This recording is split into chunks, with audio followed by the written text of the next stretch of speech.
Hi friends, ನಿಮಗೆ ಒಂದು ಕೆಂಪು ಭೂಮಿ ನೋಡಿ, ಇದು ಬಂಗಾರ ಅಂತಲೇ ಕರಿಬೋದು. ನೀವೆಲ್ಲ ನೋಡಿದರೆ ಇದು ಕೆಂಪು ಭೂಮಿ. ಈ ಕಡೆ ಒಳ್ಳೆ ಮಾವಿನ ತೋಟ, ಎಷ್ಟು ಅಂದವಾಗಿ ಕಾಣ್ತಿದೆ ನೋಡಿ. ಜೂಮ್ ಮಾಡಿ ತೋರಿಸಿದೆ ನಿಮಗೆ. ಅಪ್ ಟು ಅಲ್ಲಿವರೆಗೂ ಮಾವಿನ ತೋಟ ಇದೆ. ಯಾಕಂದರೆ ಈ ಸಾಯಿಲ್ ಆ ಥರ ಇದೆ. ಈ ಸಾಯಿಲಲ್ಲಿ ಬೆಳೆಯುವಂಥ ಬೆಳೆ ಭಾಳ ಚೆನ್ನಾಗಿ ಬರುತ್ತೆ. ಇದರಲ್ಲಿ 3 ಬೋರ್ ಇದ್ದಾವೆ.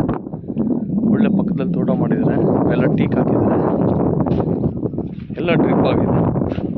General property. ಇದರಲ್ಲಿ ನಿಮಗೆ ಒಂದು 30 ಹುಣಸೆ ಮರಗಳು ಇದ್ದಾರೆ ಸೈಡಲ್ಲಿ, ಅದನ್ನು ಸಪ್ರೇಟಾಗಿ ಬೆಳೆಸಿದ್ದಾರೆ ರೈತರು. ಈ ಕಡೆ ಎಲ್ಲ ತೊಗರಿ ಹಾಕೋರೆ, ಎಲ್ಲ ಬೆಡ್ ಹಾಕ್ಬಿಟ್ಟು ಒಳ್ಳೆ ಚೆನ್ನಾಗಿ ಮೆಕ್ಕೆಜೋಳ ಕುಚ್ಚವ್ರೆ. ಈಗ ಈ ತಾರ್ ರೋಡ್ ಇಲ್ಲಿಂದ ಬರೀ ನಿಮಗೆ 300 ಮೀಟ್ರ್ ತಾರ್ ರೋಡ್ ಆಗುತ್ತೆ. ಭಾಳ ನೀಟ್ ಆ್ಯಂಡ್ ಕ್ಲೀನ್. ಒಳ್ಳೆ ಮಾವು ನೋಡಿ, ಎಷ್ಟು ಈ ಮಾವು ನೋಡಿ ಇಲ್ಲಿರೋಂಥ ರೈತರು ಖುಷಿಪಟ್ಟರು ನಮ್ಮ ಜೊತೆ ಬಂದಂಥವ್ರು. ಆ ರೋಡ್ ಮಾತ್ರ ಅಲ್ಲಿ ಬರುತ್ತೆ ನಿಮಗೆ. ತುಂಬ ಚೆನ್ನಾಗಿದೆ ಲ್ಯಾಂಡ್, ಕೆಂಪು ಭೂಮಿ ನೋಡಿ ಎಷ್ಟು ಅಚ್ಚುಕಟ್ಟಾಗಿದೆ. ಇಂಥ ಲ್ಯಾಂಡ್ಗೆ ನೀವು ಇನ್ವೆಸ್ಟ್ಮೆಂಟ್ ಮಾಡಿ ಭವಿಷ್ಯದಲ್ಲಿ ಖುಷಿ ಪಡ್ತೀರಾ.